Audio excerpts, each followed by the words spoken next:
చెత్త పన్ను అవినీతిలో భాగస్వామ్యం ఉన్న వారిపై క్రిమినల్ కేసులు పెట్టి చర్యలు తీసుకోవడంలో మున్సిపల్ కమిషనర్ ఎందుకు వెనకడుగు వేస్తున్నారో అర్థం కావటం లేదని బీజేపీ నాయకులు బాలకృష్ణ యాదవ్ మండిపడ్డారు. శనివారం కడప నగర మున్సిపల్ కార్పొరేషన్ ఎదుట బీజేపీ నేతలతో కలిసి ఆందోళనలు చేపట్టారు. మున్సిపల్ కార్పొరేషన్ కమిషనర్కు గత నెల రోజుల క్రితం చెత్త పన్నులో భారీగా అవినీతి చోటు చేసుకుందని, అందుకు బాధ్యులపై చర్యలు తీసుకోవాలని వినతి పత్రాన్ని అందించినా నామమాత్రంగానైనా స్పందన లేదన్నారు.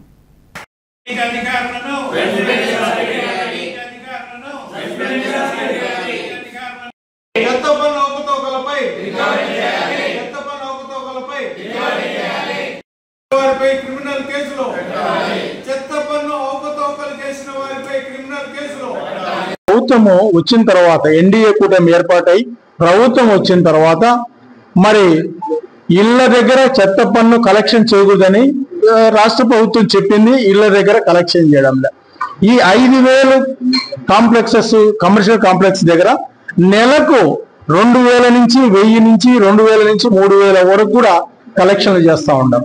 మినిమం 1,000 రూపాయలు వేసుకున్నా కూడా నెల 50 లక్షల పైన కలెక్షన్లు మొదలైనాయి. కానీ అవి మటుకు మళ్ళా పన్ను రసీదులు ఇస్తా ఉన్నారు. ఆ రసీదులు చూస్తే అన్అఫిషియల్ రసీదులు కార్పొరేషన్ అధికారులు అన్అఫిషియల్ రసీదులు ఇచ్చి వాళ్ళతో కలెక్షన్లు చేస్తూ ఉన్నారు. అంటే ఆ డబ్బు మరి కార్పొరేషన్ చెందకుండా మరి వాళ్ళ జోబుల్లోకి పోయే ప్రమేయం ఉంది. అంటే అన్అఫిషియల్ రెసిప్ట్లు ఇచ్చినారు అని అంటే అధికారుల ప్రమేయం ఎంతుంది, దీని వెనక రాజకీయ ప్రమేయం ఎంతుందని ప్రజలు మమ్మల్ని ప్రశ్నిస్తా ఉన్నారు.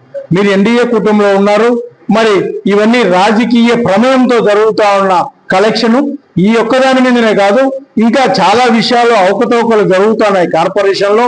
కాబట్టి మీరు సమగ్రంగా మీరు దాన్ని విచారించి యాక్షన్ తీసుకోమని కార్పొరేషన్ కమిషన్ అడగండి అని చెప్పేసి ప్రజలు మమ్మల్ని చెప్పే పరిస్థితికి వచ్చారు. మేము ఎన్డీఏ కూటమిలో ఉన్నాం కాబట్టి ఈ నెల రోజులు వాళ్ళకి టైం ఇచ్చాం. ఈ వ్యవహారం జరిగిన వెంటనే కమిషనర్ గారు మరి స్టేషన్ లో కంప్లైంట్ చేయాల. ఆ కంప్లైంట్ చేస్తే ఎవరెవరు కలెక్షన్ చేశారో, కలెక్షన్ ఎవరు పోతా ఉన్నారు, వాళ్ళు ఎవరనేది ఆ కలెక్షన్ చేసిన సముదాయాలకు పోతే వాళ్ళే చెప్తారు. అది వాళ్ళను ఇంటరాగేట్ చేస్తే దీని వెనకాల అధికారులు ఎవరున్నారు, ఉంటే రాజకీయ నాయకులు ఎవరున్నారు, వాళ్ళ ప్రభావం ఎంతవరకు పనిచేసిందని కమిషనర్ ఇమీడియట్ గా ఇప్పటికే ప్రెస్ కాన్ఫరెన్స్ పెట్టి ప్రెస్ రిపోర్ట్ రిలీజ్ చేయాల్సిన ఆవశ్యకత ఎంతైనా ఉంది. కానీ నెల రోజులైనా కూడా కాలేదంటే మరి దీన్ని గూడుపుటాన్ని ఏంది, ప్రజలు మర్చిపోయినారు అనుకుంటున్నారా, లేదా మేం చేసిందే శాసనము, మేమేం చేసినా కూడా ప్రజలు దాన్ని సమ్మతిస్తున్నారని అనుకుంటున్నారా మాకు తెలియదు. కానీ మేము ఒకటే బీజేపీ పార్టీ తరఫున డిమాండ్ చేస్తా ఉన్నాం, తప్పకుండా దీని మీద క్రిమినల్ కేసులు బుక్ చేయాలా, దీనికి పాల్పడిన అధికారులను సస్పెండ్ చేయాలా, అది కూడా అమౌంట్ కూడా ఎవరి దగ్గర ఎంత అమౌంట్ కలెక్షన్లు చేశారో ఇన్వెస్టిగేషన్ చేసి సర్వే చేసి వాళ్ళ దగ్గర నుంచి ఎంత అమౌంట్ కలెక్షన్ చేశారో అది కూడా రికవర్ చేయాల్సిన బాధ్యత కార్పొరేషన్ కమిషన్ మీద ఉంది. కాబట్టి దాని వరకు మేము డిమాండ్ చేస్తాను.